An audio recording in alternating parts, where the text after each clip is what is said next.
Hello everyone, welcome back to our 10th and final episode of our Python beginner series, and today we'll be building our major first project, that is a to-do list. So let's get started.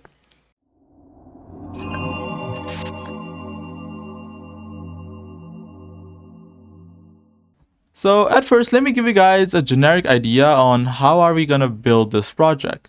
So I'll tell you one thing. Before I start building the project, I highly recommend you try building one yourself. This will improve your problem solving skills. So our to-do list, right? Our to-do list should do the following. Number one, add task. User should be able to add their task, and they should be able to view their task, and they should be able to mark it as complete, or mark the task as complete. So mark complete, I'll just write this much. And the last thing they should be able to do is remove the task from remove the task. Okay, so we're gonna do this by using list. We'll make a list for task, and for adding task we'll do append, we'll do remove for removing, and you will use loop, which is for loop, to view the task. With saying this much, let's start coding. So let's start to make our to-do list. So to make our to-do list, first we need to do is to make an empty list. So what this empty list will do is basically store all of our tasks. We're talking about cooking and cleaning, etc. But instead of having to manually add them like this, we'll let the user add it. So we'll keep it empty. So next thing we have to do is to make a function. First function that we will make is called welcome.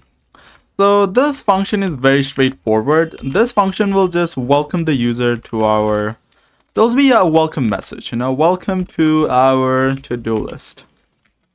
Plain and simple, to-do list. So if I do that and print all of the options that we can give the user. So the first option will be add a task. And another will be, let me copy paste this. It'll be easier.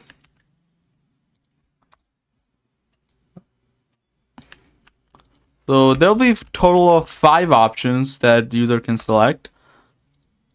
Let me quickly change these. And the second will be to view the task. So it will be view the task. Another is check the task. Actually, I'll rename it mark the task. This is more straightforward. And the last option kind of is removed the task. And this last option will be to exit out from our program, because we will be using an infinite loop. So we need some sort of option to exit from our program. So bonus tip, you can add a line between the welcome message and our options to make it more cleaner. I'll also add one here. So if I call this function, as you can see, it looks way more cleaner. Now, this is the game plan. What we will do is like how we made a function for welcome, we'll make individual functions for adding, viewing, marking, and removing the task, just to get a vague idea on how real programmers program on Python. Okay, so the first function we'll do is adding task. We will define it as, add task, I guess. So this function is very, very simple, right? We have a list where we'll append all of our tasks. So if you want to add the task, what we'll do? We will append it. No rocket science here, right? So we will take the task. To take the task, we need to give a choice for the user to input their task. We'll call input function and say enter your task, sir. Politeness, be a gentleman, guys. So after that, what we'll do is basically task dot append, and what we'll append our choice, which is our variable that is an input from the user. Now we will leave a sweet message for the user saying, let's say task added successfully. Very gentleman. Be a gentleman, guys. Success. I forgot the spelling of successfully. No. Okay, there you go. No, but this is our first function. Let's move on to another one. Now, another function that we'll create is the viewing the task, right? Here, what we'll do is we know that all of our tasks will be stored in this list. Like saying, for example, cooking or like cleaning, you get it, right? Now, to show this task, we need to loop this task. So viewing the task means, you got it, looping the task. We'll create a function here saying viewing the task. We'll loop the function. I'll do for task. This is an individual task on individual iteration. It will take individual task, right? In task. From our list of tasks, we'll take one task. And what we'll do is to print the task using f-string. What we'll do is basically, now here's the deal. Here, the task, well, let's say I want to print like this. Let's say task 1, and we'll print 1. If there are 4 tasks, you'll say task 1, task 2, task 3, task 4. For that, I need to dynamically change this numbering, right? It should dynamically change. What we'll do is make another variable. Let's say I. Let's say the initial value will be 1 because let's say listing starts from 1. So task 1, task 2, task 3, task 4, I will put this in f-string like this. I'll say task 1, and task 1 will be this. So this will be iterating the list of tasks. So the task, and that's it. So what we'll do is to increment this I, because if you don't increment this, it'll just be 1, 1, 1, 1, because this I will never change, right? We'll do I equals I plus 1. Now, another thing you can do is basically to write this in a different format. You can also do this. It basically means the same thing, okay? So this is our viewing task. So let's see what happens, right? Let's say we have 2 tasks here, and let me call this function. Let's see how it prints. I just want to see. Okay, here we go. As you can see, it says task 1 cooking, task 2 cleaning. That works. Let's move on to another function. Now, another function is the function that marks the task as complete. So I will name it mark. And here we will ask the user for which task they want to complete. So here I'll do task number and do integer. This is a number, so I'll put as integer. And I'll do enter your number, or task number, I guess. Here, I have to do a small adjustment. I have to reduce the value inputted by the user by 1. Why do I do that? So let's say the user inputted 1. The user inputs 1 here, right? Now 1, for him, this is the first task. For the user, he meant the first task. But for us, this value is the index of our list. And index starts with Exactly. Index starts with 0. So let's say user inputs 1. If you don't do this, index 1 is the second value on the list. So it will choose the second value on the list. So we have to do -1.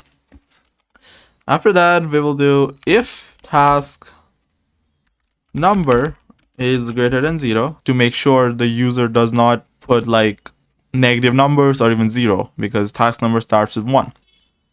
We'll do and make sure again that the task number that user input is less than the length of our list. Because let's say we have two tasks here, like cooking and cleaning. Let's say this is task 1, this is task 2, right? Let's say user inputs a task 3 here. He can do it, but it will just throw an error because there's no task 3.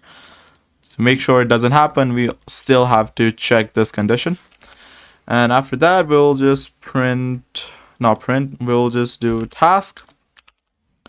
Now we'll mutate the value, whatever value the user chose, we'll mutate the value, which is task number here. So this will return the value on the list, right? What we'll do is we'll mutate it by using fstring to make our life easier. Again, we'll do task number, and we'll mark it as complete. We'll just say we'll add a complete. That's it. Let's say if the user finished cooking and he wants to mark it as cooking is completed, we'll just say cooking dash completed. Now we'll leave a sweet message for our user saying task marked as complete. That's it. And for the else condition on this if condition, we'll do is invalid task number. If user accidentally enters invalid task number, we'll just show him this. That's it. After that, our mark function is complete. Let's move on to another function. Now, another function is the delete function. So I'll do delete function, and we will first ask the user for which task they want to delete. So I'll do just copy this because it's the same thing. And again, we have to check if the user entered the wrong task number that is greater than 0 and greater than the list of our task, length of the task. Same thing. And here, instead of writing this, I'll do task dot remove. This is the remove method that we already talked. So I'll just copy this. Now, since this will not affect this because, as you know, these are local variables, so they'll only work inside this function. And I will do that, and that's it. We'll just print task deleted successfully. No rocket science here, guys. We did the same thing. We took input, checked the value, and we'll just use the remove to delete the value. And I'll do else. Again, I'll print invalid number, sir. That's it. And last and final function for the video will be the main function that will just combine every other individual function that we created. So first, let's welcome the user by calling the welcome function. And we'll create a while loop just to, infinitely run the program until user exits from the program. We'll do that, and we'll do choice just to, take the input for which function they want to, call, I guess. So we'll do choice equals to input, and we'll do enter your choice. That's that. After that, we will check if he entered 1, 2, 3, 4, or 5. We'll do if choice double equals to 1. Now, for choice 1 is adding the task. So we'll just call adding the task inside this if statement. We'll do elif, and we'll do the same for rest of our if statements.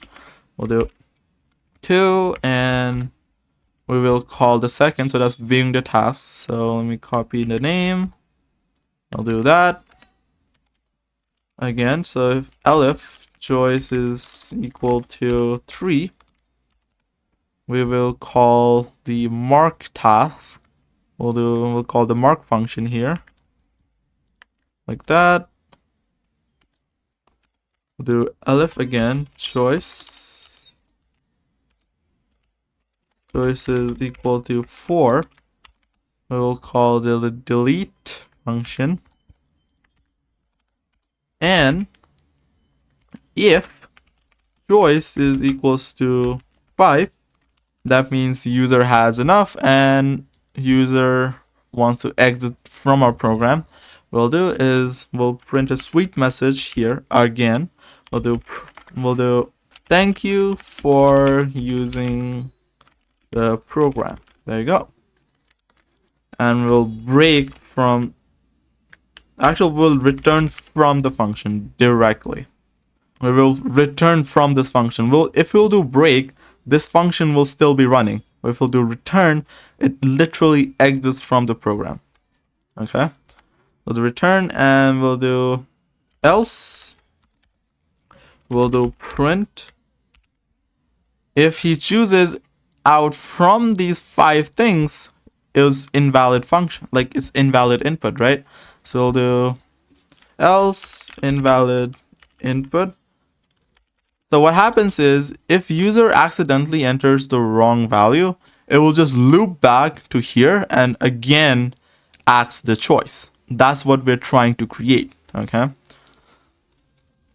So here, and that should be completed. Let's call the main function here. So let's try to run our to-do list, shall we? So here first, let's say I want to add a task. So we'll add 3 tasks. So we'll be cooking, add another, cleaning, add another, eating, I guess. I will view the task. As you can see, task 1 cooking, task 2 cleaning, task 3 eating. I don't know. Let's say our cleaning, I have cleaned my room. That's it. I want to mark it as complete. I'll do 3. And I'll do 2. As you can see, task marked as complete. I'll do view the task again. As you can see, task cleaning completed. Let's say I want to remove this task. Or I accidentally put there, Let's go 4. And let's do 3. As you can see, task deleted successfully. Let's see if it's deleted or not. It is. So let's exit from our program, and yeah, thanks for using our program. So that is the to-do list that we made for this video. So if you enjoyed this video and had fun coding alongside with me, please like the video and subscribe to the channel. And please don't forget to check out coding.com for more interactive programming courses, not only with Python, if you want to learn C++, Java, JavaScript, HTML, CSS, it's all in there. And yeah, with that said, I'll see you guys in the next video. Bye bye.